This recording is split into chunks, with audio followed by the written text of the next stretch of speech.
Hello, everyone. Welcome to week 4. So for those of you who are also looking at the PowerPoint slide in our slides in Google Drive, yes, this is a 91 slide presentation.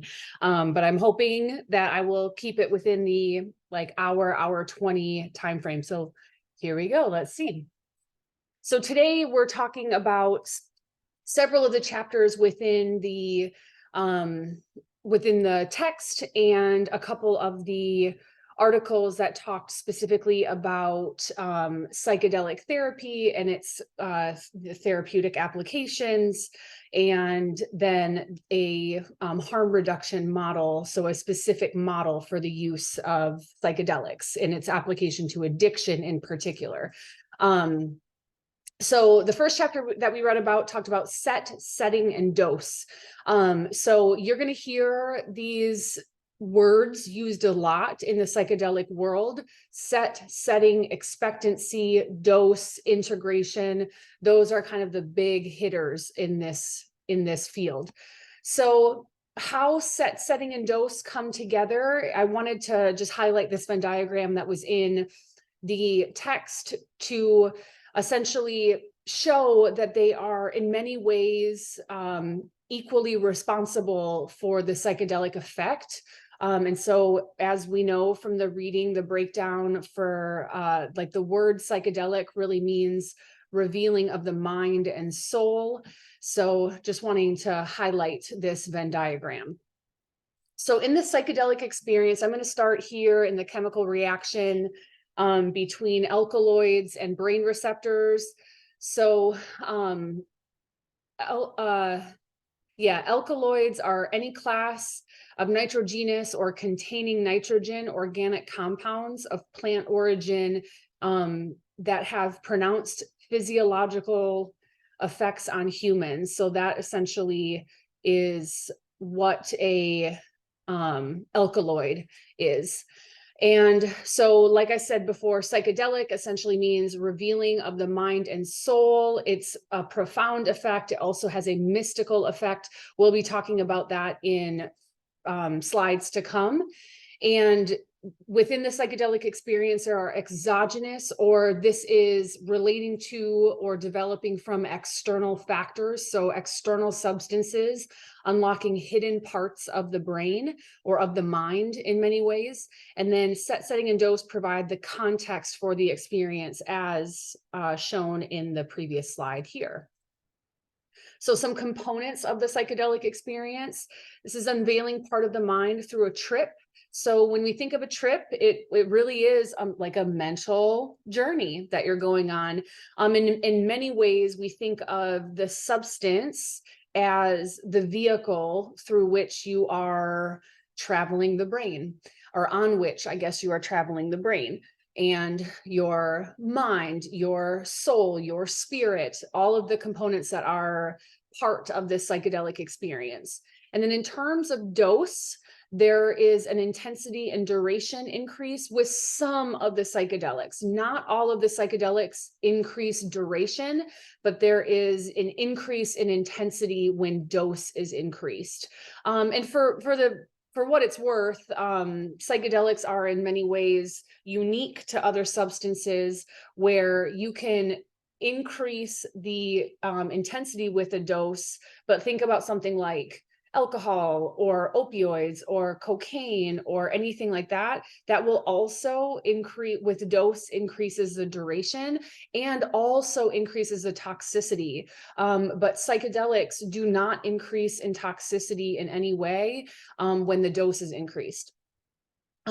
So there are durable memories and potential beneficial influence after the effect of the psychedelic experience. So durable just means that they're long lasting.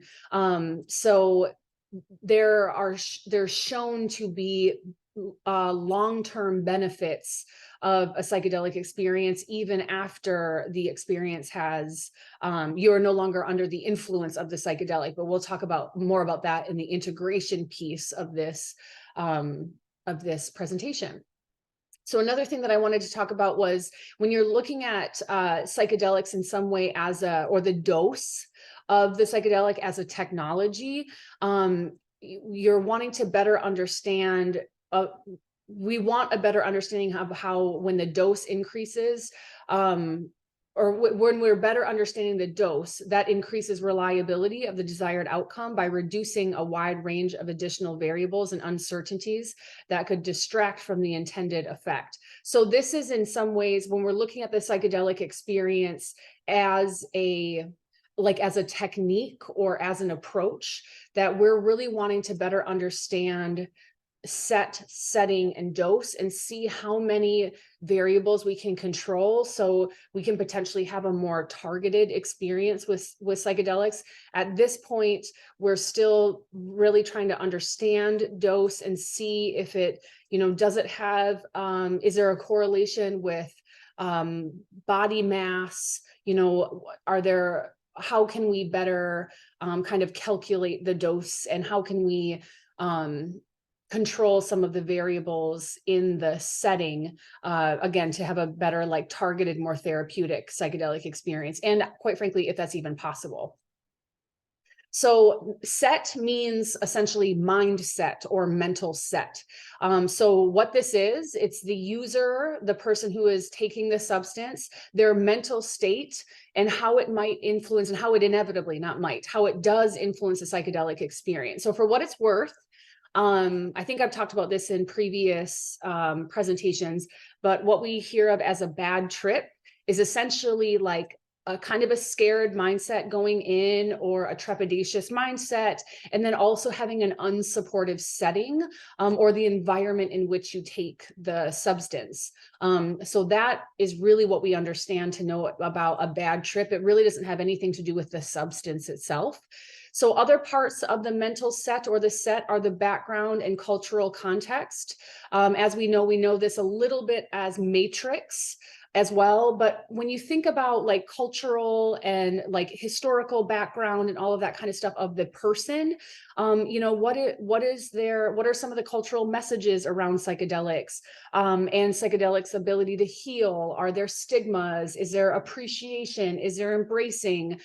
So these types of things also absolutely play a part in our mindset. The set also includes the intentions and goals of the individual, and these play a role in what the experience may bring for that individual. So intention is a huge piece of this, and I'll talk about that in more detail later in this presentation. Also, evaluating the mental affect is a goal of psychology. So we're still wanting to understand how this exactly affects the psychedelic experience. So setting, this is the physical environment. So this significantly influences the psychedelic experience. I'll talk about this in more detail about the study that I was a part of, and how we tried to create as comfortable and safe of an environment, and a physical environment, as we could. But also don't forget that you are a part of the setting as well. So I'll talk more about this, but really our job as guides in this process is really in the preparation of building that therapeutic alliance, building that trust, having an unconditional positive regard for our participants, clients, patients, whatever setting that you're in. And then their work starts in the actual medication administration, or that session. You want a clean and comfortable environment. These are more conducive to what would be considered like a productive trip or a productive experience. And really what that means is therapeutic. There's insights that are gleaned. There's a heaviness that is lifted from their heart, from their spirit, from their psyche. Fewer variables also lead to a more productive trip. So I'm thinking about variables like sounds outside, are you in a, not necessarily soundproof, but so in our study, we were on the 15th floor of a hospital. So we didn't hear the traffic outside. We tried to help the the participants be as comfortable as possible with temperature. We had them take off their shoes. They were in like a hospital bed, but we brought pillows and blankets. So we were really trying to help them be comfortable so they really could just focus on their internal experience in this. And this was always, so setting can be managed and prepared beforehand. We always set this up the day before. So if anything like small was missing, you know, maybe we forgot to put up a painting or art on the wall, that was easy, but having to set that up like immediately before is hard. And then making adjustments during the administration or the psychedelic experience is really not encouraged. It's discouraged. So then dose, we're talking about dose specific here, understanding the importance of dose. It's a necessary component of the psychedelic experience.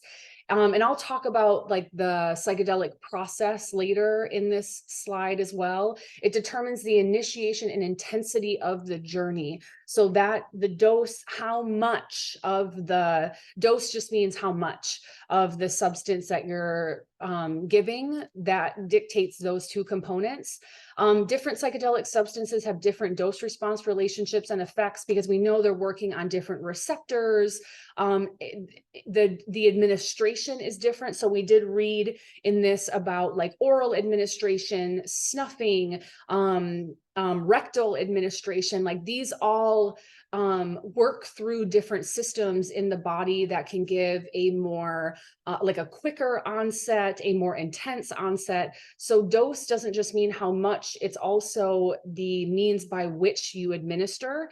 And there's, you know, there's topical forms of psychedelics. So there's a lot of different avenues of administration.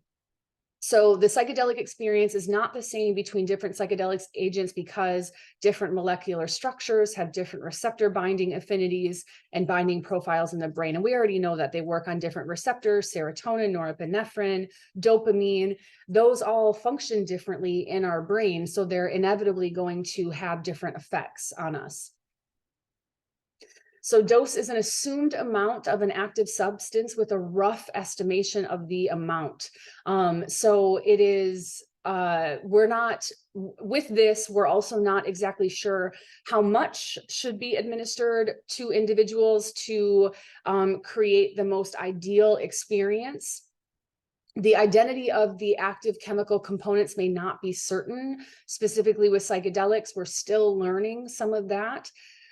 Direct experience or analytic reports can provide knowledge about the substance. So when we're thinking about the effects of the substance, they're talking here about direct experience, meaning having had experience and being able to talk about the experience. So, okay, I took this substance, this is what happened to me, this was what my experience was like. And then analytical reports like fMRIs or taking assessments, questionnaires, surveys, those all help to kind of better understand what the dose did. And then we're also comparing within subjects, like, so within the same person, different doses to see how that might affect the person. But I'll talk a little bit later about tolerance and how that is a factor in this as well.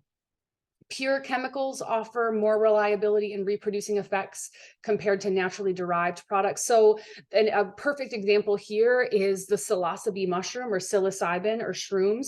If you synthesize it, it is just the active component of the it's just psilocybin. So psilocybin is the active component in psilocybe mushrooms. But if you were to pluck a psilocybe mushroom from the earth and eat it, you have no idea what the concentration of psilocybin is in that. So that is what they mean by when we control the amount, we know exactly how much it is, then we can more so control the effects of that. So as I was talking about, route of administration is an important factor in this as well.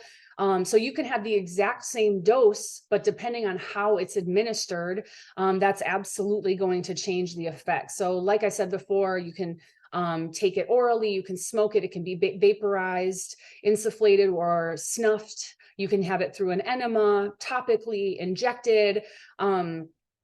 So DMT is known to be able to be used in different administrations that we know also results in different effects.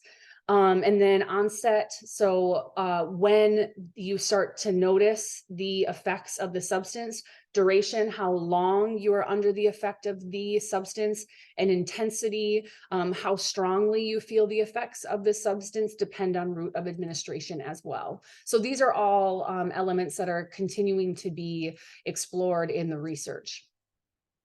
So I'm going to take you on a little bit of a history lesson here.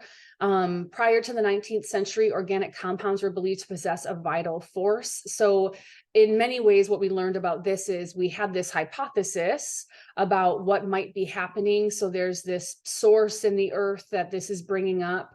And then Wohler, I don't know how to do that double O. His discovery of urea, which is essentially, it challenged the concept of vitalism. So he was able to replicate an organic compound synthetically. So then they were like, oh, wait. So because essentially with the vital force, they thought like it couldn't be replicated. There was something very unique about this particular substance and how it existed organically on the earth. But then when things were able to be replicated in a lab, then that is what sparked, or what was how organic chemistry was born. And then the end of some superstitions around vitality and vitalism. And then so here, what we're learning is, we're continuing to grow in our knowledge of all of these elements. So experimentation and objective observation replaced these subjective variables in scientific thinking. So psychoactive plant use has played a significant role in the development of early human cultures. I hope that that is a review statement. So there are some examples here in ancient literature. However, plant-derived psychedelics are less prevalent in the literature of the old world. So there was a use of psychopomp. This is from Greek mythology. It's the spiritual guide of a living person's soul. That's what psychopomp means. And rituals that filled in the gap when plant sources became unknown or extinct. So remember, when we think about the ritualistic elements of this, there's a shaman, but there's also what is believed to be like the power of the plant. So in many ways, the spiritual guide of the living person's soul is this like other entity. In some ways, you can think about this as the wise mind, that these also filled in the gaps when plants weren't available or they became extinct. So there was this continuity of the ritualistic nature, the belief system of psychopomp and rituals. So peyote has been used for knowledge and inspiration. There's been archaeological studies revealing that peyote artifacts have dated back 6,000 years, so it's been around a lot. Ceremonial use of peyote continues today. And Spanish explorers and missionaries initially disregarded peyote, but the traditions of its use continue to be preserved. So, we're talking about the colonization of the Spanish colonization of Latin colonies. So with mescaline is known to be in many ways, like kind of the active ingredient in peyote that was,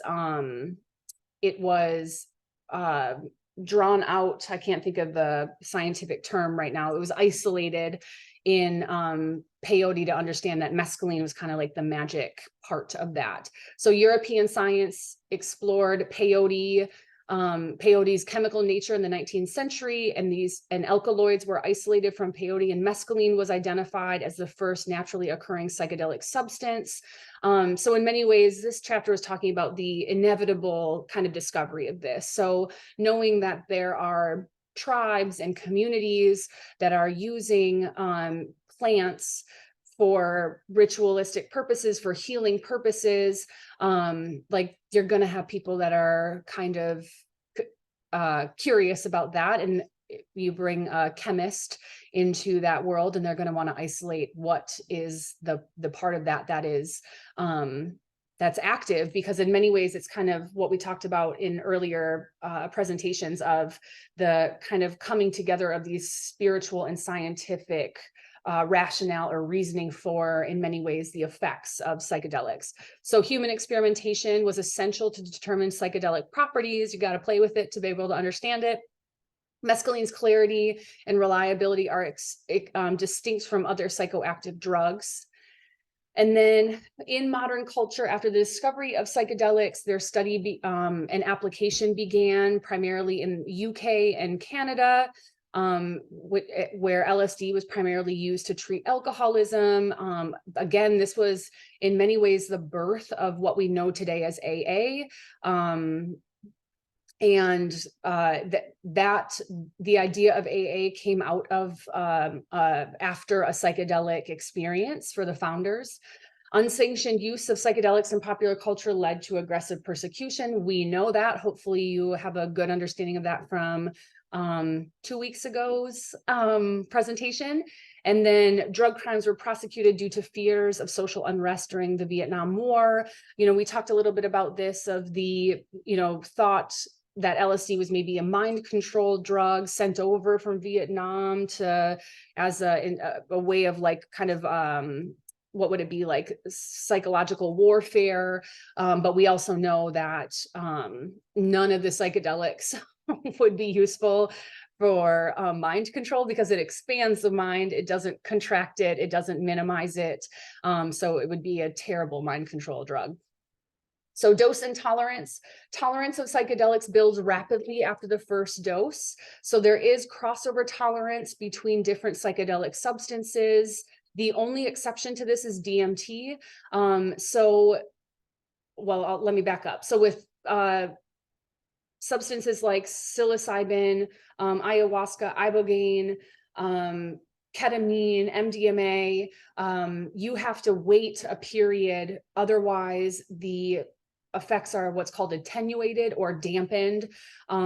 So just like other substances, you build a tolerance over time where you need more of it in order to get like an equal experience. So that's no different in psychedelics, and full effects require several days to achieve after the initial exposure. So even when you think about like the benefits of this, when we talk about integration, those benefits can be known months, weeks after, years after. But talking specifically about the psychedelic experience and the effects of the drug or the substances, that you need space in between administrations to feel the effect in a meaningful way again. And then, like I said, DMT is an exception, as repeated doses on the same day don't show any sort of attenuation or dampening. So ayahuasca, with this, long-term users of ayahuasca show increased serotonin uptake receptors. More research needs to be done to understand what are the implications of that. This type of tolerance lasts for several weeks and takes about 6 weeks to restore. So 6 weeks to restore, meaning after a 6-week abstinence from the substance, then you can have the effects of it without attenuation after. Ayahuasca's effects on serotonin receptors differ from traditional antidepressants. So in the article or in the chapter, it was, wow, how might our mental health be different if we were to allow more wide use of ayahuasca, recognizing that it does work differently on serotonin receptors, which we know are linked to depression. Ayahuasca has the potential for better treatment in mental disorders influenced by serotonin. So again, imagine the possibilities of what this could mean. And that's kind of where we are right now. We're imagining. Okay, so macro and micro dosing. So in some ways, you can think about this as psychedelic therapy and psycholytic therapy, because psycholytic is lower doses. So psychedelic substances have known effect doses that vary in duration. For example, LSD is 8 to 12 hours, similar for MDMA. Psilocybin is 4 to 6 hours, and DMT and ketamine are about 30 minutes. So what we're still trying to figure out is body weight. Is that a significant factor in this? So body weight is what is theorized as potentially less significant for psychedelics, as the primary effect is on the central nervous system and not body mass. But I think in many ways, we're trying to figure out how are psychedelics maybe different from other medications that we do take body mass or body weight into consideration. But since this works on the central nervous system, is there some other factor that we should be looking at of how to make the ideal experience? Slightly different doses of the same psychedelic can result in different effects, but similar duration. So like I said, intensity definitely changes, duration generally doesn't, with dosing differences. Macro dosing was used in psychedelic therapy, but faces challenges due to limited resources, lack of follow-up programs, and relapse potential. And what was stated in the chapter that I think is really important to highlight here is that relapse is a really blunt measurement. It's a one-time thing. So like basically people who are outside of the field, when we think of, for example, addiction, if the only outcome that we're looking at is use, and we're not, and I'll talk about this later when we talk about harm reduction, but when we're talking about use and a treatment for that, if the only outcome that we're looking at is use, you might say that psychedelics aren't very helpful in that if you're not looking at other elements of the person's life, if you're not looking at them as a whole being and all of the possible benefits of psychedelics in that application.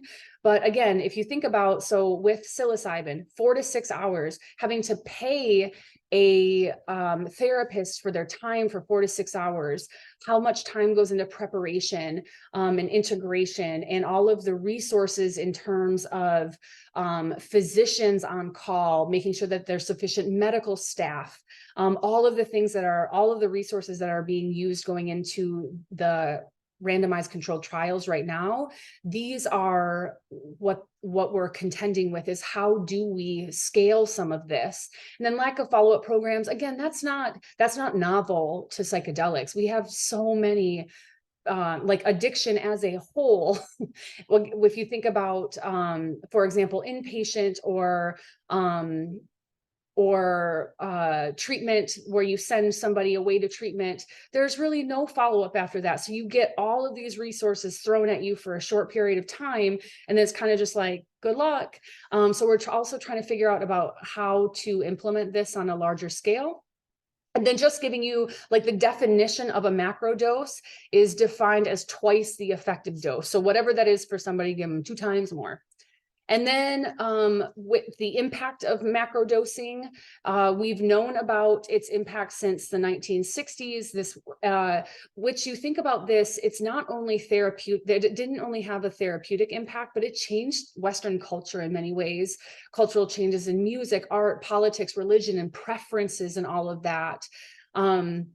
So the catalytic intervention of LSD played a role in societal shifts, such as opposition to war. So you can imagine, we're in many ways kind of preparing for the Vietnam War, and how terrifying that would be to our like military people in the military, heads of our government, of how do we sustain ourselves as a country if we don't have people willing to go to war. So that's another reason why psychedelics were shut down, because this opposition to war was extremely scary for what is perceived as like the safety and sustainment of our country. Widespread use of LSD resulted in oppressive laws and restrictions on medical research. We know that. Human medical research with psychedelic substances remains highly restricted and limited. So again, this resurgence or renaissance of psychedelic research started over 30 years ago, and we're still really fighting people in power and with decision-making power to say like, hey, this stuff is useful. Can we actually get some funding to test it? Which has just started. I just saw the very first call, like a federal funding call for studies with psychedelics. So we're moving in that direction. That was, to my knowledge, the first federally available money, and it was literally just sent out like 2 weeks ago. So we're making some headway.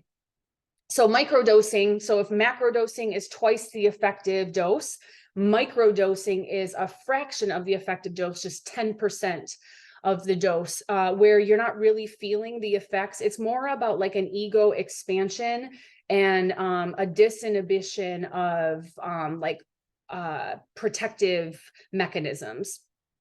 So it involves precise dispensing of small amounts.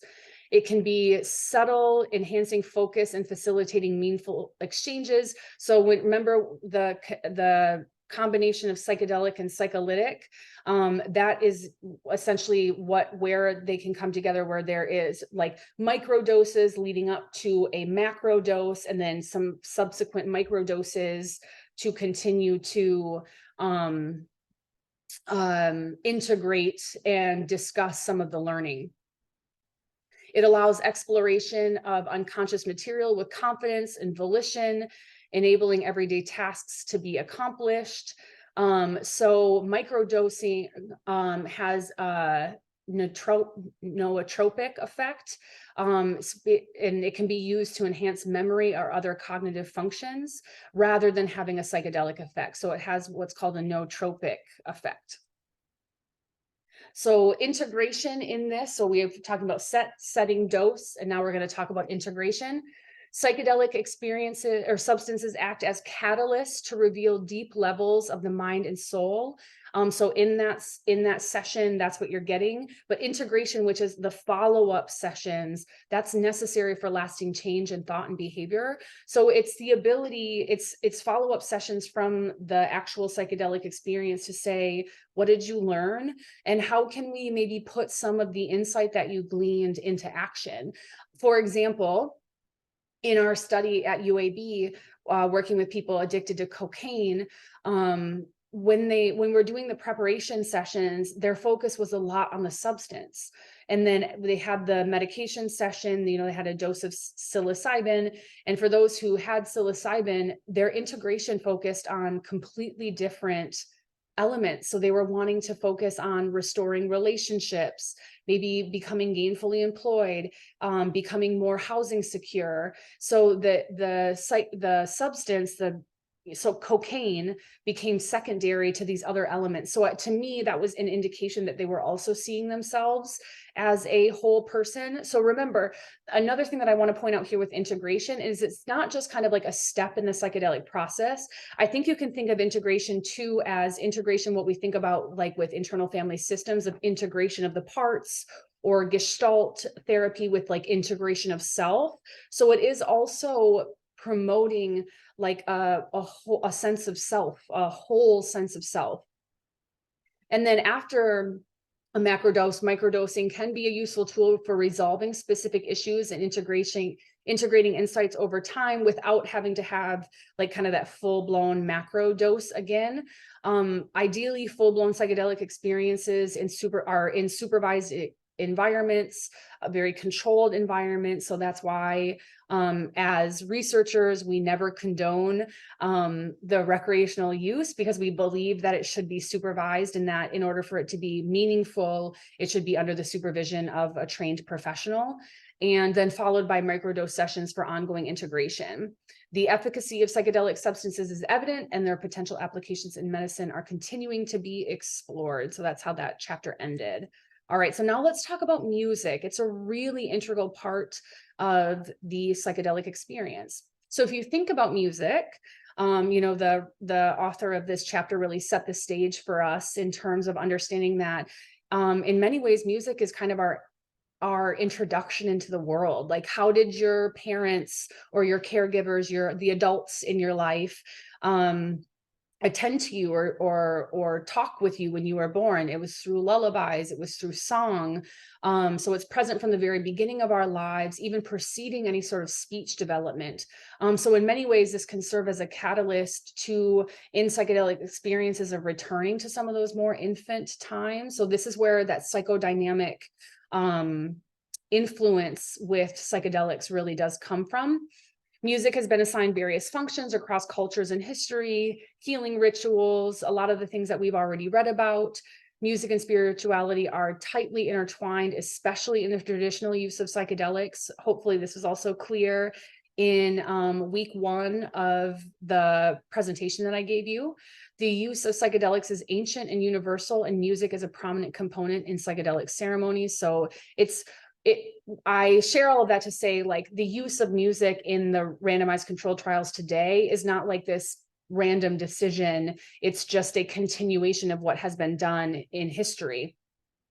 So LSD's therapeutic potential sparked interest in the 20th century. As we know, it was observed to bring repressed emotions and significant experiences to the forefront. So just talking a little bit about the development of psychedelic therapy, therapeutic changes observed under psychedelics sustained for extended periods. The kind of common follow-up time for psychedelic studies now is 6 months to 12 months. So post drug administration or post psychedelic experience, we're following up with participants 6 months, all the way upwards of 12 months after, to see, how they're doing. So there was a consensus that emerged that it was the experiences facilitated by the drugs, not the drugs themselves, that were therapeutic. So this is what we talk about with like implicit learning, that we're learning through the experience, not necessarily through any sort of like chemical reaction in the brain. So we've also learned that the importance of set, which is mindset, and setting environment is determining the psychedelic experience, became evident. So some people tried to kind of like forego set and setting or like minimize its importance. But what we're learning over and over again is that we cannot overemphasize the importance of set and setting and how it influences the psychedelic experience. So motivations for the use of music. It became a consistent feature during psychedelic therapy sessions. I don't know of really any controlled trials that aren't using music in it. I don't know how common it is in ketamine therapy. Maybe some of you can comment throughout the class to let me know about that. Music is used to facilitate peak experience and feelings of wonder and transcendence. So in many ways, music is also thought to be the vehicle through a psychedelic experience. And I'll talk more about how to kind of try to influence in some ways the participant's experience or the patient's experience. It helps facilitate emotional release and the expression of therapeutically significant emotions. I mean, just think about this when you're not under the influence of anything. You listen to a song that really touches you. Now imagine if you are in an emotionally expanded or emotionally vulnerable state. In some ways, those emotional responses that are encouraged or brought on by the music, in many ways, are involuntary. So music evokes autobiographical processing and mental imagery and provides reassurance during sessions. I'm going to talk about all of that in more detail in the coming slides. So how it affects or facilitates a peak experience. So peak experience just basically means that you are fully experiencing the effects of a psychedelic, and that it is like maximally therapeutic. And so it is thought that the achievement of a peak experience is what makes the experience therapeutic, and that's what helps to have the best outcomes. And think about, when we talk about outcomes, again, remember that we're testing this on anxiety, depression, PTSD, addiction. So whatever type of outcome is preferred in that, or the goals of treatment, that's what they mean by outcomes. Modern studies confirm the correlation between peak experience and positive therapy outcomes. Music is used to facilitate peak experiences and enhance feelings of wonder and transcendence. And then studies indicate that music evoked emotions are enhanced under psychedelics compared to placebo. So we use diphenhydramine in our study as a placebo. Sometimes they'll use very low dose of psychedelics, but usually it's like a pill to help the person go to sleep. Like a really just a neutral experience. And in many ways, some of the placebos can actually help facilitate like a meditative or like mindfulness state if the person wants to go there. Music selectively correlates with peak experience in the treatment of depression with psilocybin. That has been shown at Johns Hopkins. So using music to facilitate emotional release. Music was initially viewed as an aid in relaxation, but it was later recognized for its ability to support emotional release. If the person wants to go there, but there are many narratives in psychedelic treatment where they state like, I didn't have a choice, I just released. And so think about the catharsis and what that can bring for somebody. Emotional release is often described as an important contribution to positive therapy outcomes. Music evoked emotion is significantly enhanced under psychedelics, as I said, in some ways kind of involuntary. Music facilitates personally and therapeutically meaningful emotionality within therapy sessions. So it's not just random emotion. It's it means something. It's a release of something. It's a connection to something. It's a embracing of something. It's a letting go of something. So it feels purposeful. So using music to evoke autobiographical processing and mental imagery. LSD has been shown to reactivate repressed emotional attitudes and induce vivid autobiographical reliving. So going back potentially to memories and times in your life that aren't always available consciously to you, and kind of exploring that. And the hope is that you've created a really good therapeutic alliance with your participants, with your patients, with your clients, and they really trust knowing that you're in the room to help ground them, but you've also adequately prepared them for that possibility. And their mindset is going into that with curiosity. So I think I've said this before, but the mantra in our study was trust, let go, be open. So we were really encouraging our participants to move toward anything in their psychedelic experience of what they were experiencing with curiosity and moving toward it instead of moving away from it, which, as I explained before, that's what we do with substances. Drugs like cocaine, it's used to escape, and we're asking them to do the exact opposite of that. So imagine, like, when you're struggling with anxiety, when you're struggling with depression, what do we want to do? We want to move away from it, but that's really antithetical to what we ask our participants to do with psychedelic assisted therapy. The combination of psychedelics and music enhances neural circuitry specialized in mental imagery and personal memory. So they're coming together to really amplify the ability to go to some of those like historical places in our memory.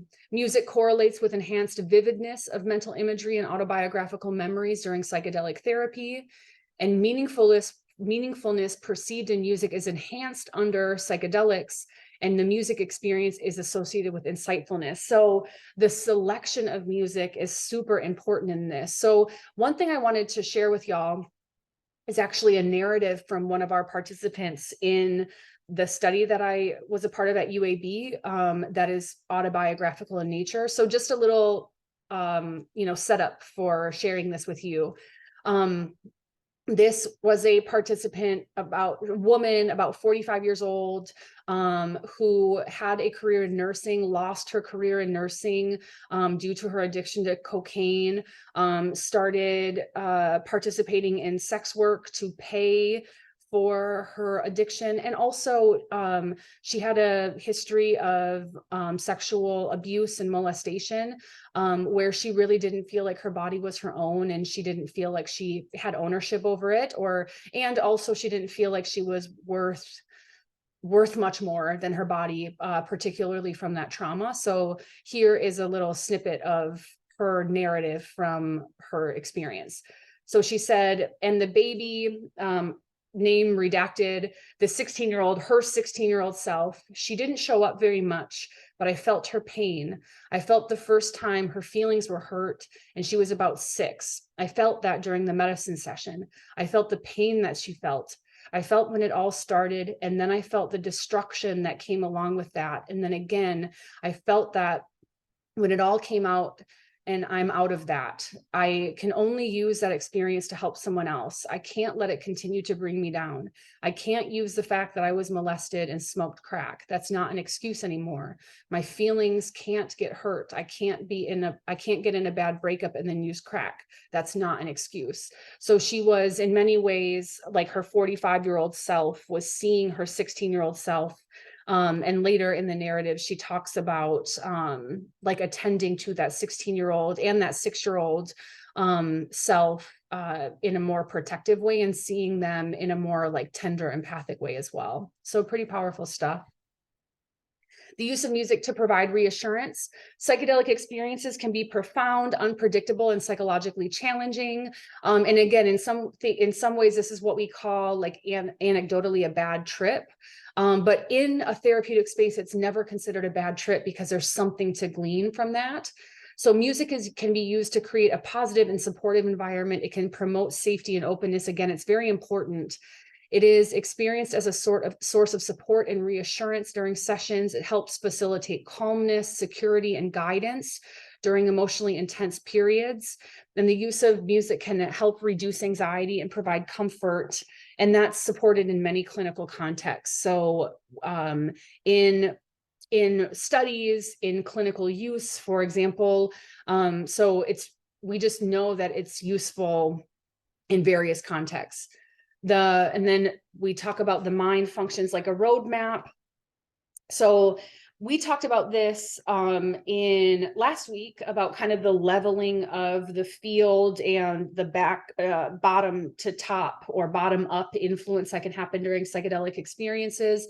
But our brain wants to maintain homeostasis, and it acquires learned representation. So it wants to be as efficient as possible. So we have these like well-entrenched kind of pathways in the brain. So there's learned representations that form an inner working model like a roadmap. So again, these well-traveled maps. The inner roadmap determines information processing, behavior, and a sense of self. Again, it's all kind of automated. So if we want to use like a CBT thought on this is those automatic thoughts which build schemas about ourselves. This provides direction and structure in a complex and changing world. It is meant to bring some predictability, and there's a basis for understanding the therapeutic effects and music. So understanding that the mind functions like a roadmap, that's a part of the basis of understanding of how psychedelics work and how music can also influence that experience. So in this therapy, the goal is to update the roadmap, because the reason I say this is because in the application of psychedelics, these aren't people that are not struggling. These are people who are suffering with something, who are struggling with something like anxiety, depression, end of life stress, trauma, addiction. These are all people that this roadmap probably would benefit from some updating. So these experientially derived roadmaps can lead to psychological suffering. Again, particularly when you think about something like addiction, we train our brain in some ways to want that substance, and it acclimates that, or accommodates, I should say, it accommodates that substance where it becomes part of the functioning. So then that substance becomes kind of pivotal in the functioning of the brain. So a psychedelic in that case would be a way of shaking up the roadmap, updating it, so then the body isn't craving that substance. So psychotherapy aims to influence the client and update their self-concept, just how they feel about themselves. So in a psychedelic experience, you can be engrossed in the experience of, again, let's say, for example, I'm struggling with depression. I can experience myself in that psychedelic experience as a person who doesn't have depression. And that changes my self-concept, because I can actually tangibly know what it feels like to not have depression. So that's like an example of the updating of a roadmap. Discovering new aspects of oneself and new ways of experiencing, that's essentially self-concept. Integration of self-concept changes behavior and promotes therapy outcomes. Again, movement toward goals. There's the importance of updating the roadmap in psychotherapeutic interventions is that it influences the self-concept, and you can see yourself in a different way. So psychedelics also can temporarily dissolve the roadmap. So psychedelics, as we know, disrupt the brain's usual functional hierarchy. We talked about that at length in last week.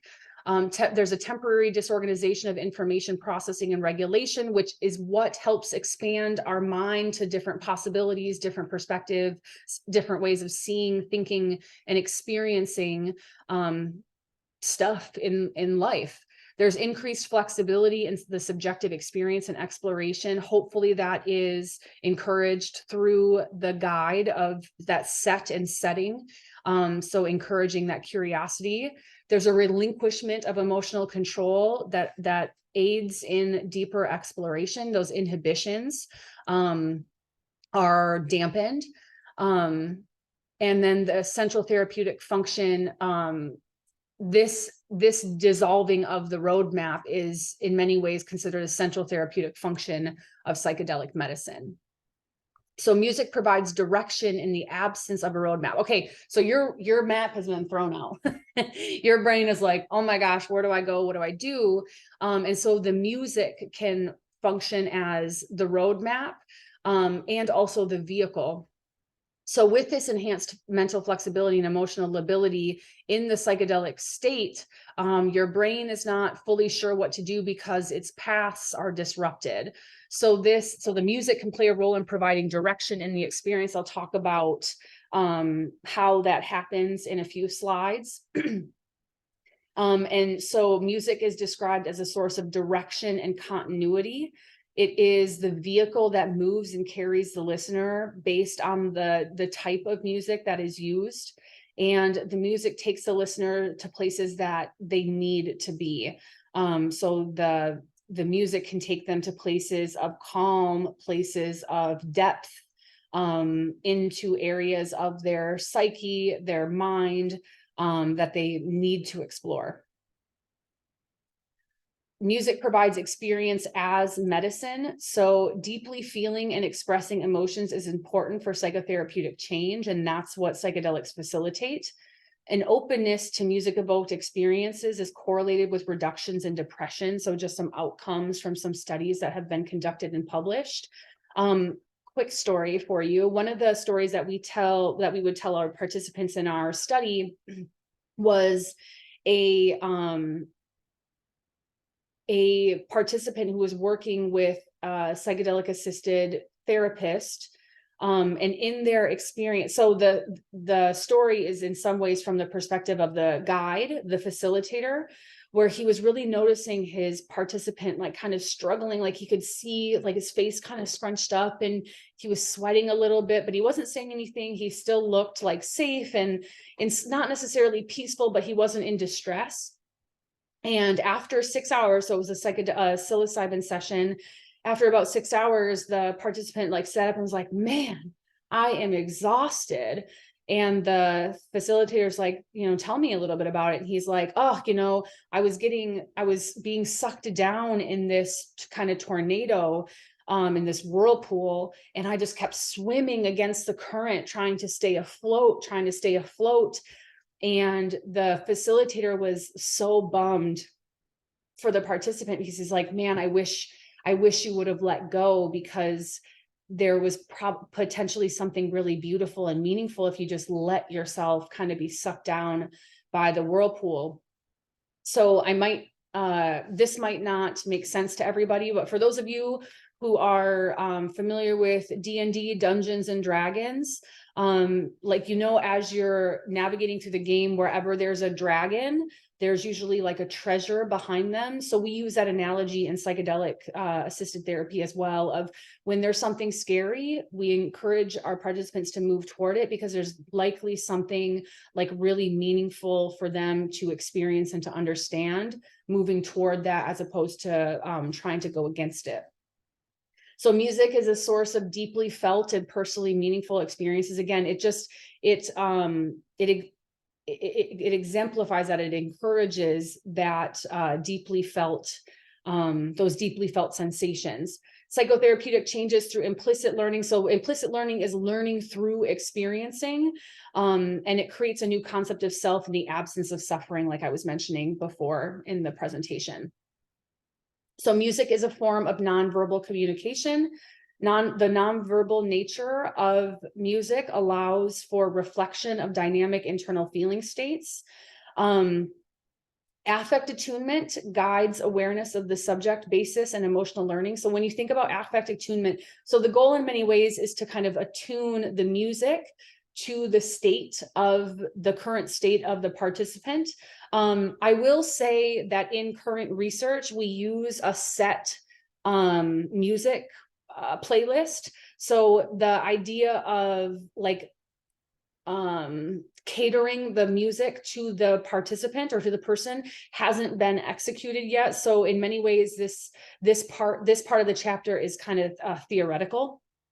But if you think about attunement, we think about this too with attachment, right? Emotional attunement of the caregiver to the child. So in many ways, if that music attunement is there is the ability to feel attuned to allow a person to be more open to the experience. Then music is process oriented, it's abstract in nature, it's open to interpretation, and that can activate intrinsic feeling states. And also another thing to know about the research that's being done is the music that's being used is almost exclusively no vocals. Because when the music is too familiar or it has words, the theory is that it can actually influence you too much to a point where you're tuning in too much to the music, and you're being influenced by that instead of just experiencing the music and going with it in terms of its emotional activation. So instrument only music or music that has lyrics that are not in a language that the participant knows. It's also important to have a lot of different musical influences. So part of the current playlist that's being used does have a really heavy like classical music influence. And that's part of the critique of the music, is that we're wanting to experiment with much more variety and diverse influences of the music. And then there's a spontaneous association of autobiographical meaning with music, which has already been shared. So the use of music in psychedelic therapy, the main function is nonverbal direction and the ability to fully be immersed in the experience. So you don't want to be distracted by the music. You want the music to enhance the experience. So music becomes worlds, facilitating therapeutically meaningful thoughts and emotions. So again, just really emphasizing the importance of music. And then there's and this is theoretical of what the author of this chapter is talking about, of the importance of thoughtful and client-centered music selection. I think that this is an area of further research. And then there's key criteria for using music effectively and responsibly. And I'll talk about each of these in detail in the next slides. The type of direction provided by the music, the adaptation in the session's phase, adaptation in the personal process, understanding the role of silence, preparation of an open mindset, and technical specification of music delivery. So let me talk about each of these in more detail. So the type of direction, there's two categories of therapeutic functions of music: soothing and deepening. So soothing music provides a calm and safe environment that is in conjunction with different phases of the therapeutic experience, which I'll talk about in the next slide. Deepening music intensifies subjective experiences and brings them into awareness. If you think of deepening, that is the same thing that we talk about in therapy in terms of going deeper and into more depth, focusing on something. That's what the music is theorized to do. The degree of direction varies from low to high depending on the music and the acoustics of the music, the cadence of the music, the BPMs of the music, all of that. Low is in degree of direction. Low is more considered soothing. Deepening is high. Choosing the appropriate type of direction based on therapeutic goals. Again, that's talking about kind of catering all of this to individuals, which has not really been done yet in research. So talking about not only the direction, but the adaptation of the session's phase and the personal process. So music selection follows the medicine's pharmacodynamics and psychological effects. So there's different phases in a psychedelic experience. There's the pre-onset, so that is before the participant feels any of the effects of the psychedelic substance. And that's usually, there's calming music that's used there. Onset is when they're starting to feel the effects of the psychedelic, and that is a combination of calming and deepening music. Peak is when they are at the peak of their experience. They're like in the depths of insight, you know, they're in the depths of the therapeutic process, and that is both calming and deepening with more deepening music. The descent, when they're coming, so you can think about this as the pre-onset, onset, peak, descent, and then return. So if you're thinking about it, it's like a bell curve, but it's more like whoop, and then like a slow come down. So then the descent is the come down from the experience, the effects of the substance are starting to fade off, and that's less deepening, more calming.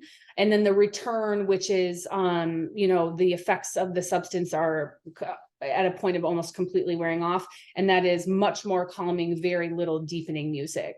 Matching music selection to the patient's or the participant's personal process and needs, again, that is theoretical.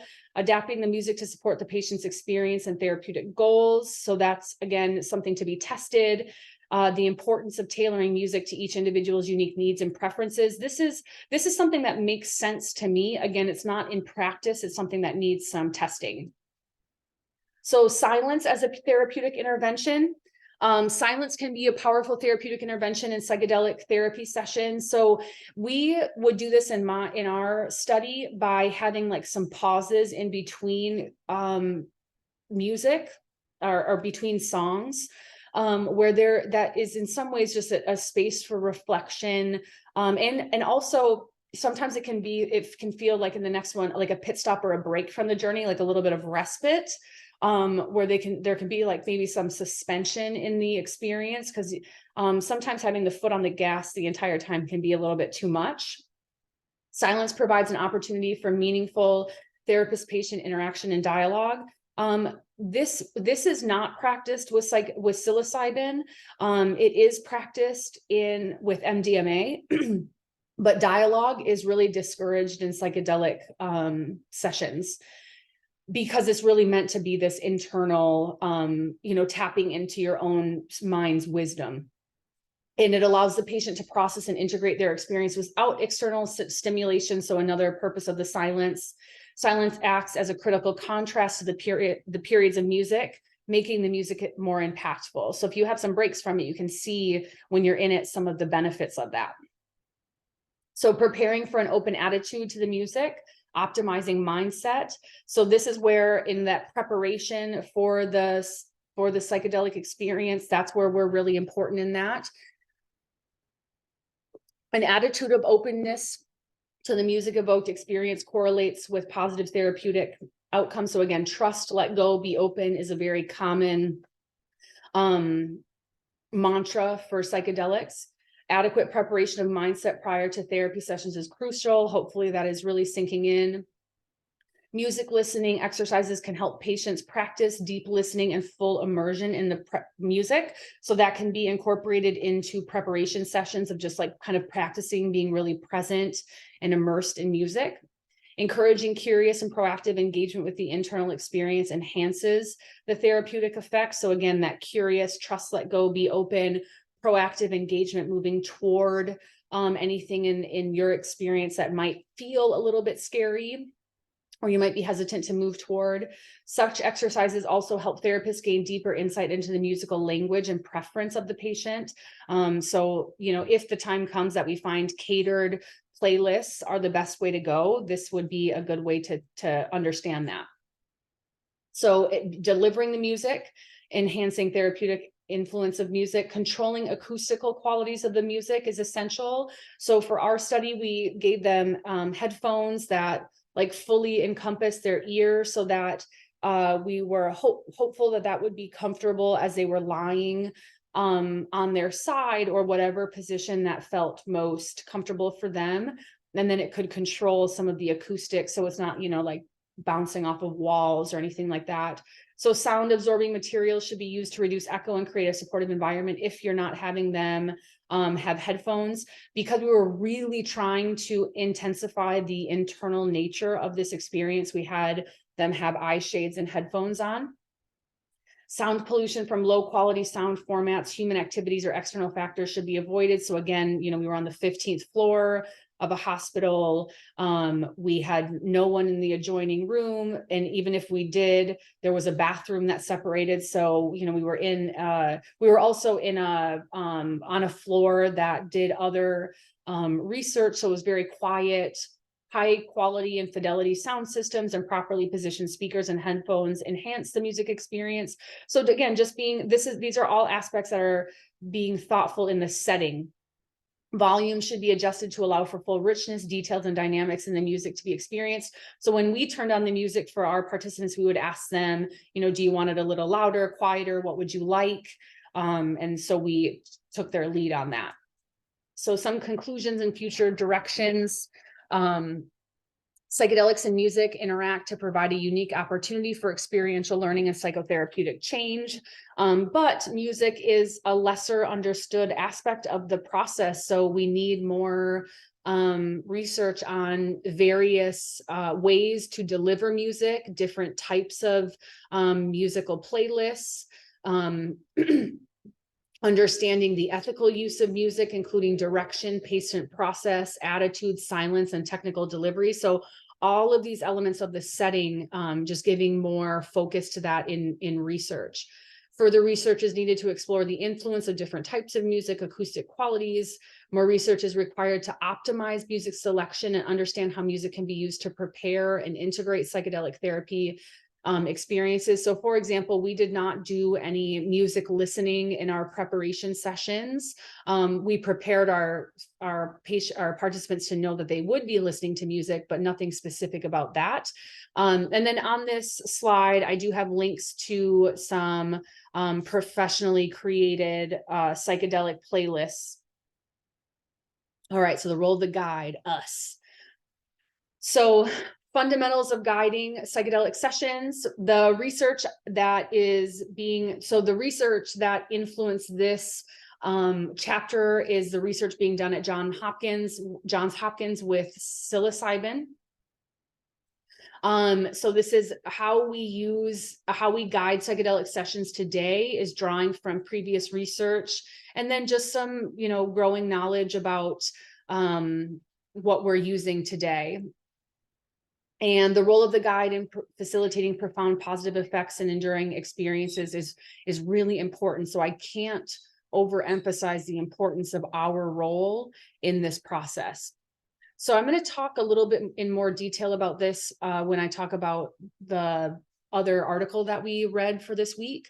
But the screening process is really important for this, because if you think about this in parallel to therapy, when a potential client does an intake, that's when your relationship with the client starts. So the screening process is when you are starting to build trust and buy-in into the psychedelic experience. So we have a detailed telephone screening to determine candidacy. I'll talk more in depth about some of those particular elements that we're looking for in prospective participants. You're in this screening process, you're obtaining information about the potential participant, but then you're also answering any of their questions.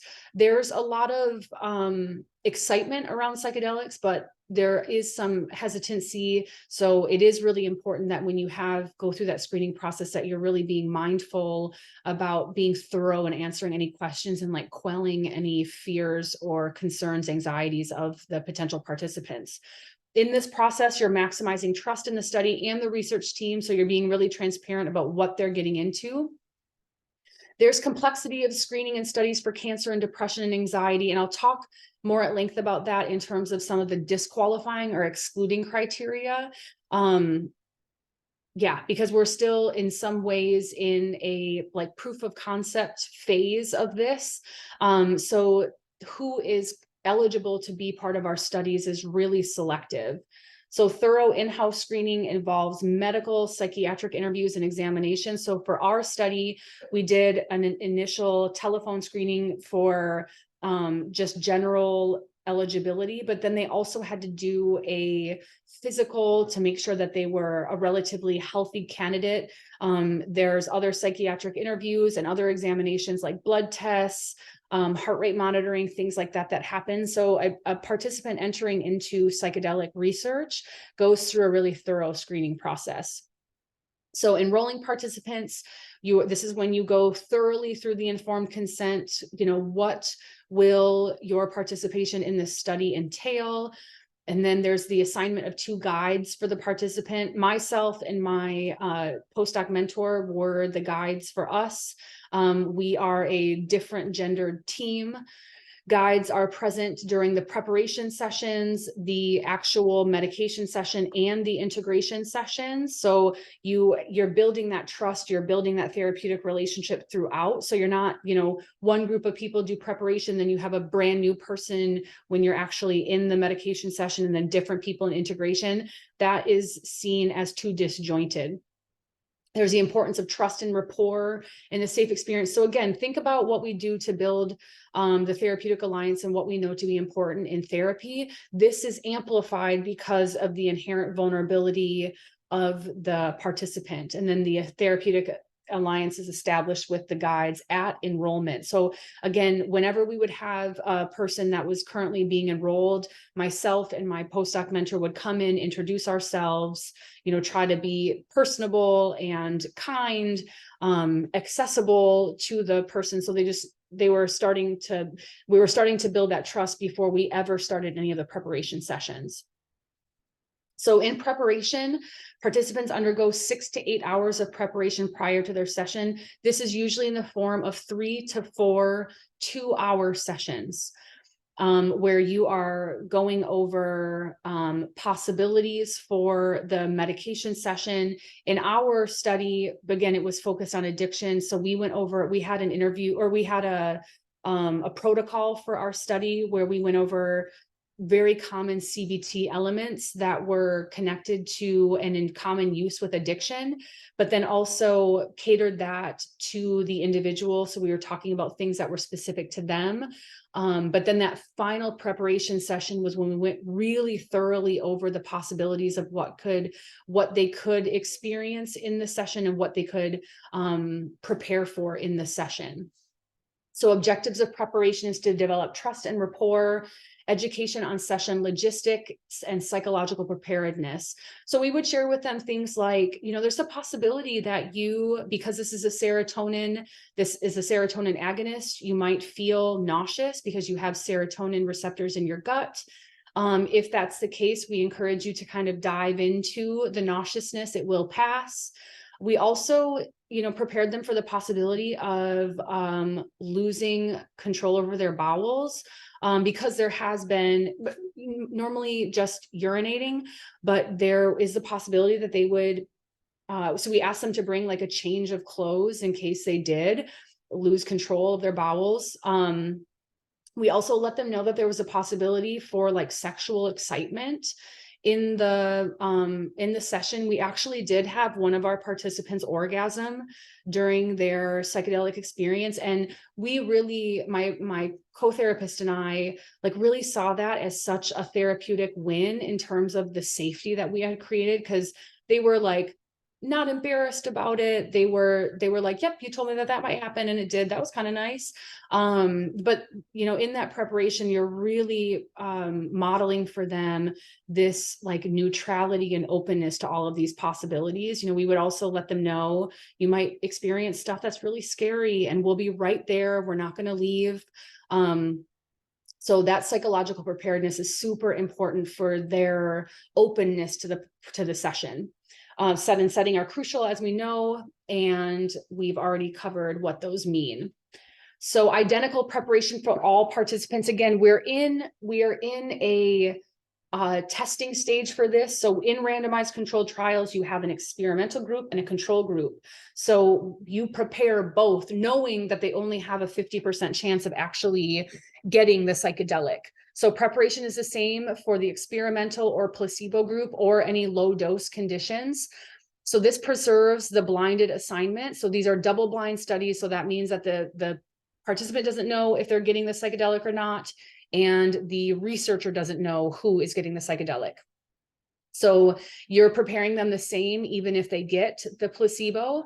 This also reduces frustration associated with being in the placebo assignment. It's really disappointing for participants to be in the placebo. And this, a way with that is being introduced in research now is that once the study is completed, anybody who is in the placebo group will get an opportunity to get the psychedelic. So guides also go through mindset shift to accept placebo sessions as meaningful experiences. So if you know, think about this, if you're testing the efficacy of something, you usually want to prove its efficacy. So if the facilitator, the researcher is like, yep, I really want to make sure that the people who are in the psychedelic group or the experimental group really benefit, and I know who's in that group, unfortunately, what happens is many times researchers would like try harder. So this is also a way to try to neutralize that and say, no, we gave everybody exactly the same thing. And the only factor that changed was the psychedelic. So that must be something that's meaningful in terms of contributing to outcomes. And then the participants find it helpful to hear various scenarios, even if they don't happen to them. So this is in the preparation. That's where we talked about, some people have wet the bed. Some people have had orgasms. Some people have cried. Some people have gotten sick. There's the possibility for these things. And so I do think that helps in calming any of those anxieties going in. So logistics of the psilocybin session, that's part of the preparation as well. Practical aspects are discussed. So breakfast that day, what is appropriate to be eating, low fat is what is always encouraged strongly, because then that helps to not dampen or attenuate the effects of the psychedelic. So any medications to avoid, when they should be there, what they should be wearing, personal objects. So we encouraged our participants to bring like pictures of loved ones, or maybe like trinkets that were meaningful to them. Cell phones and shoes are taken off for safety. And then that also allows for them, it facilitates in surrendering some control. So they're nice and comfy. Safety measures are in place. There's a locked box with any medications that are needed. Physician is nearby. There's fire alarms. So, just preparing for all kinds of stuff. Participants recline on a sofa. They wear eye shades and headphones. This is specific to psilocybin. And they listen to a curated playlist, and the practice session helps to familiarize the participants with the experience and this position as well. So then you're helping guide their intention. They're saying volunteers in this, I say participants, they're one and the same. They explore and their mindset and the intentions before the session. So that is very, very important in the preparation. Their intentions facilitate focus, problem solving, and therapeutic outcomes. So just really making sure that intention is there. Once the session begins, it's important to let go of specific intentions, like intentions meaning like they want something specific out of, like they're like, I want to see this family member who has passed. Those types of intentions can muddy the experience, but it's more of an intention of openness. And then they're open to whatever happens in the session. Having a clear intention as a guide, so as somebody who's going to be there in a supporting role, helps provide appropriate support. And intentions can range from specific goals in terms of like hopes, but not like, if this doesn't happen, it's a disappointment, to just general experiences like spiritual connection. So preparing for fear and anxiety is also really important in this. The perception of their body and surroundings may change, potentially causing some anxiety. Another part of this that is a little unnerving is you lose a sense of space and time, which can just be scary. So participants are informed about potential feelings and experiences like feeling sick, going crazy, even dying. We always use the analogy of a boomerang, like no matter how far out you go, you'll return right back to how you were when you got here. So you're coming in this sober state, in this, unaffected state. And then when you're done, you're going to return to that, meaning that you're going to be a whole person. You're going to have like, you're going to be oriented to time and space. But the hope is that they're not exactly the same, like that they've walked away with some sort of insight or some sort of change. And then there's reassurance and encouragement to focus on interesting images and emotions. So again, some of these things that they've never experienced before or they've never moved toward before, that you're really encouraging them to go there. Guides can adapt their approach based on individual needs. Some may prefer talking, others prefer silence. Again, with psilocybin in particular, whenever our participants would want to say something, we would say, you know, we're so excited to hear that tomorrow. You would have a follow-up session the next day, you know, dive back in, because we don't want to waste time engaging the intellect, because an intellect is known to be not helpful in psychedelic experiences. You're just encouraged to experience. You don't need to interpret, you don't need to analyze. We would tell our participants to give your brain and your intellect the day off. So nonverbal nature of the experience, it's a psychedelic experience is largely nonverbal and ineffable, which means difficult to explain, because you're experiencing things, your mind is expanding in a way that you haven't been like socialized or trained to understand. So conversation is discouraged during the session. Verbalization is thought to be distracting, misleading, or counterproductive. We as the guides would check in just to make sure that they're okay. You know, we'd ask for consent to touch their shoulder. We'd also let them know in the preparation sessions, you know, there may be times where we touch your shoulder, and then we would also let them know, you know, if you have a preference for what one of us checks in with you. Many of the women didn't want my co-therapist, who identifies as a man, to touch them. They just felt more comfortable. Also, many of the women in our study had a history of sexual assault. So just, you know, some discomfort with men. And then participants are encouraged to speak only if they're going through a difficult period in the process.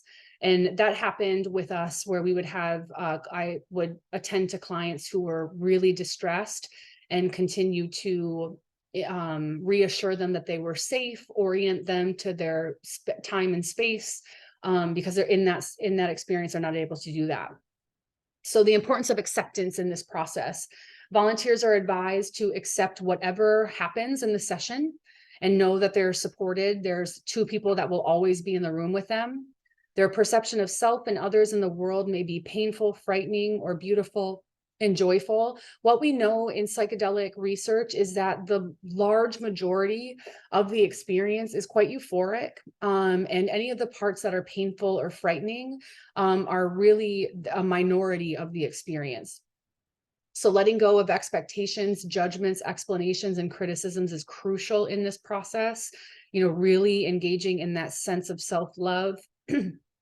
Intellect and attempts to analyze and direct the experience can be confusing and anxiety arousing. So we discourage that. Positive outcomes are more likely when the participants stay with and accept the present moment. So the opposite of the story I told you about the man that was swimming against the whirlpool. So guidance and vulnerability. Guides need to have a clear intention and be present with love. So this is really important. Your positionality in the room and how you feel toward psychedelics in general, and your participants or your patients, your clients in specific, is really important. So you really need to go into this experience with an open heart as well. You want to be mindful of your participants' needs and supporting them without attachment, meaning just like not having that really heavy influence. You're a support. Encouraging participants to open up and be vulnerable. They only do that if they trust you. So, you know, how you gain vulnerability in some ways is showing it first, modeling that for them, and also being a safe space for your participants. There's a shift in perception and falling in love with the volunteer's journey often occurs for the guides. So it's a transformative experience for the guide as well. Humor can be used to lighten the heavy aspects of the process, but should not diminish any of the seriousness of the process. So it can be scary. Again, like I think we had like a participant fart during a session, and you know, they mentioned it the next day, and they were like, you know, I don't ever do that. Like the two of you in some ways are virtual strangers, but I just felt so safe and comfortable that I didn't even think about that. But we made light of it because it's funny. So during the session, this is all in the, what I was talking about was all preparation. So during the session, the importance of good rapport between the participants and guides is essential in this. You can't do anything in that session without the participant feeling fully trusting of you, because again, they are in a heightened vulnerable state. So you want to check in with the participants to ensure readiness prior to the administration of the substance, checking in for any changes in medication or health status, like right before the session, proceeding with the session if there are no concerns, and then ensuring a safe and supportive environment. So kind of allowing them to explore the environment, check out the room, ask any questions, make any adjustments if needed. We've already talked about music and its importance.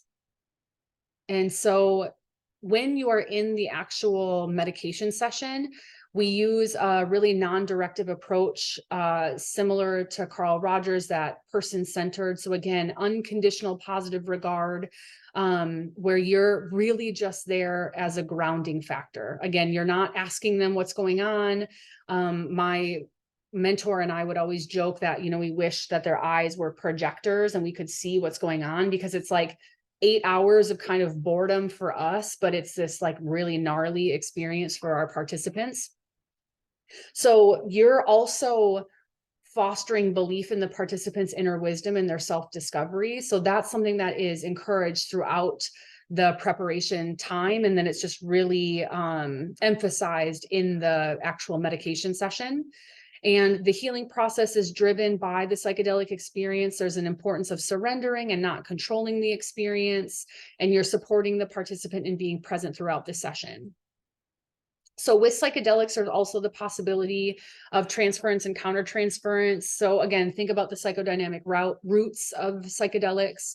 So there are transferential distortions and working with these internal experiences. This is something that is talked about after the experience.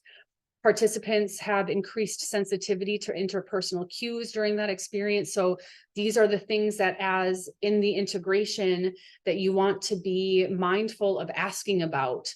So we had a little bit of a script that we followed, or it was in some ways kind of like this semi-structured interview that we followed to make sure that we were hitting on different points of their psychedelic experience. You are acknowledging and validating their perceptions of the guide's emotional state. So again, if anything is coming at you in terms of transference, it's a validation of that. Because in many ways, you can be seen as a caretaker, you can be seen as an attachment figure. But again, due to the nonverbal nature of the session, you won't necessarily know that in the moment. So then you're restoring trust and safety by addressing any breaches in the setting, anything that might feel inappropriate or out of place in terms of like lighting or temperature, or, just anything in the physical environment. And then there's the importance of maintaining authenticity and minimizing the role of the ego in you too. Yeah, so authenticity, again, in meaning that you are showing up authentically as the guide. Again, similar to IFS work, if you don't have a connection to your own capital S self, you're going to struggle to do that work. Same thing with psychedelics. So some personal characteristics that are part of the ideal guide is being, what we understand is the qualities of the person is more important than any of the knowledge about psychedelics. And same thing that we know about therapy, the alliance that you build is more important than any of the specific techniques. So it's important to be present, non-judgmental, compassionate, and aware of contextual factors, cultural factors, historical parts of the participant's story, all of these things. You want to cultivate qualities of compassion, empathy, respect, and honesty. You are also recognizing the importance of your role as a guide, and you're aligning with authenticity, love, connection, and letting go as well. So again, very person-centered Gestalt tenets. So the body, the actual shell that we exist in. Sensations, distortions, and movements are normal in this process, and they're normal expressions. Encouraging participants to allow bodily expressions to occur, again, like I'm talking about, wetting yourself, orgasming, all of that kind of stuff. Providing examples and preparation to alleviate fear and confusion. Is this weird? Am I doing something wrong? So you're wanting to quell any of that. And then the importance of acceptance and relaxation in the body and mind. So again, that trust, let go, be open is really important. And in some ways, that's kind of a meditative state. Breath and breathing and relaxation. So in many ways, a psychedelic experience is seen as kind of a continuation of mindfulness, a continuation of some like meditative states. So there is a significance of relaxation in the body and mind for maximum benefit. You want sympathetic activation in the body, or you want to minimize sympathetic activation in the body so they're not like tensing, holding any sort of stress or fear. If there is difficulty in relaxation, acceptance, and expanding consciousness, this is where some of that mindfulness, some of that breath work can be really helpful. You're emphasizing the importance of breath and relaxation techniques. This is also in our preparation session, we did a mindfulness activity at the end of every session, kind of preparing them in some ways for the mind state that we would want them in, and the emotional state that we would want our participants in during the medication session. And we know that we can achieve an expansion of consciousness, of states of consciousness through relaxation. All right, so we just talked about the actual session. Now we're going to talk a little bit about integration. So these are the sessions after the medication session. Integration is a really important part of this process. The goal of integration is to improve emotional, behavioral, and functional status. The effects of psychedelic experience can manifest over weeks, months, or even years. So you have to prepare your participants for that, of knowing that the unfolding of the meaningfulness and the symbolism of that experience can happen over time. So it's a prolonged understanding of the meaningfulness and symbolism of that experience. It begins at the ending stages of the session. So like we're checking in with the participants as they're in that kind of like release stage of the psychedelic experience. And then we're following up with them explicitly the next day. And then we have 4 weeks of weekly follow-up sessions with them as well. Oh, capturing the experience in a session report without input from the guides is important. So we encourage our participants to write their narrative out of what their experience was. So we weren't influencing them by, maybe asking questions to direct them in an area, or maybe looking at things that are important to us. So without guides is really important. So what's our role in this process? We are facilitating integration and processing emotional issues that come up in the medication session. So these integration sessions help incorporate insights gained from the experience, the medication session, into daily life. So again, we would have participants that were like, I haven't been the spouse that I've needed to be, the partner I've needed to be, the parent I've needed to be. And so we're working with them to figure out a plan of how to implement these, in some ways, new values and new sense of self, new self-concept. So participants may undergo significant changes in self-perception, emotional expression, and perspective. And this might be a little bit unnerving. I'm tapped into emotional experiences that I'm very unfamiliar with. So that's our job as guides, because the role of guides, the person in the role of a guide should be a licensed professional, at least in the Western world. And so you can use your training as a licensed professional or as a professional in training to facilitate some of this learning and integration. Individuals' needs for guides assistance may vary during the integration process. So our integration process had no protocol or nothing to actually follow. It was fully catered to whatever the participant needed post medication session. Sharing the experience with understanding individuals is crucial to avoid dismissal or misunderstanding. So the guide is important in that. And then also the guide can help the person identify people in their lives who can be really crucial in being a safe and accepting space for them. How do we optimize the outcome of psychedelics? So living each day with the same attitude as during the psychedelic experience is recommended. Trust, let go, be open. Encouraging acceptance of all experiences, even the disturbing ones. So think about this particularly with addiction. You know, why do people use substances? When things are disturbing, they want to escape from them. They want a respite from that, so they use. So that is a fundamentally different approach to disturbing experiences or distressing experiences. You are discouraging a predominantly cognitive attitude in favor of a physical and emotional expression. So again, we're not wanting to analyze, we're not necessarily wanting to interpret, we're wanting them to just be present. Activities like meditation, exercise, and journaling and art can aid in integration. So if you're giving them tools in order to kind of keep the learning and keep the unfolding of the experience happening.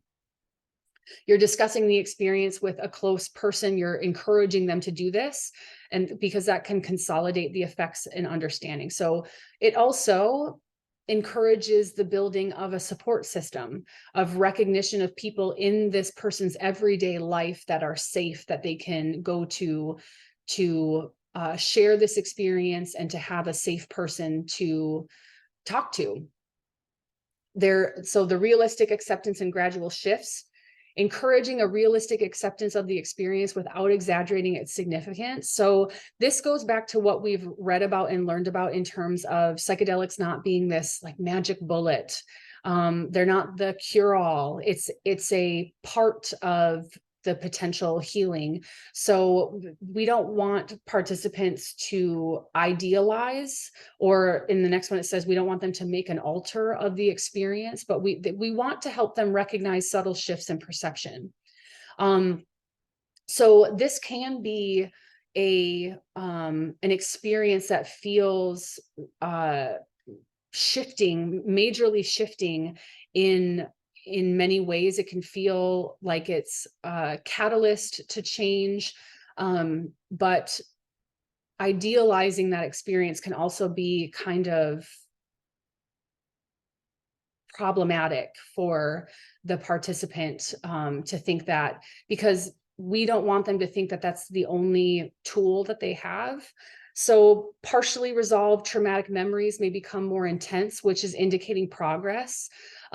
So this is also something in that preparation to prepare them for, that they may become more aware of traumatic experiences or memories that they have not previously been aware of. So that's also really important in the integration, that you have training in trauma-informed care and you understand how to work with that trauma that might be newly realized. Like I said before, integration may take days, weeks, or even years to fully unfold and be incorporated. And gradual shifts likening to slow cooking and eventual deliciousness. So being patient in the process.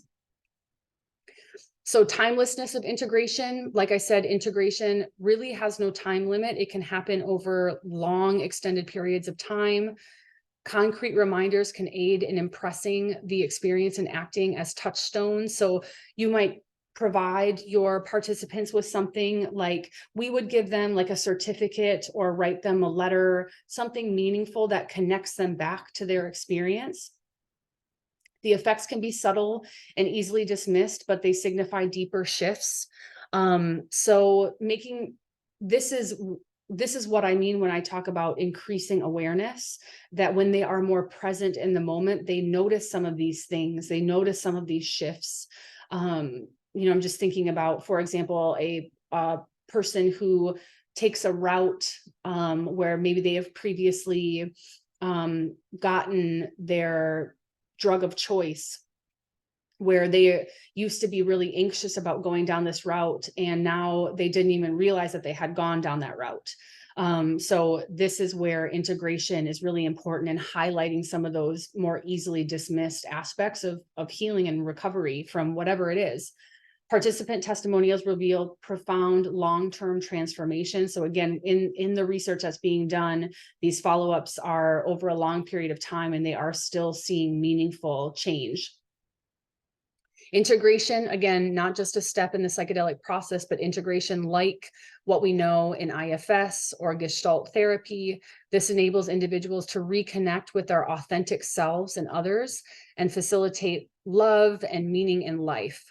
Okay, so I actually am going to stop this portion of the presentation, and I'm going to create a part 2.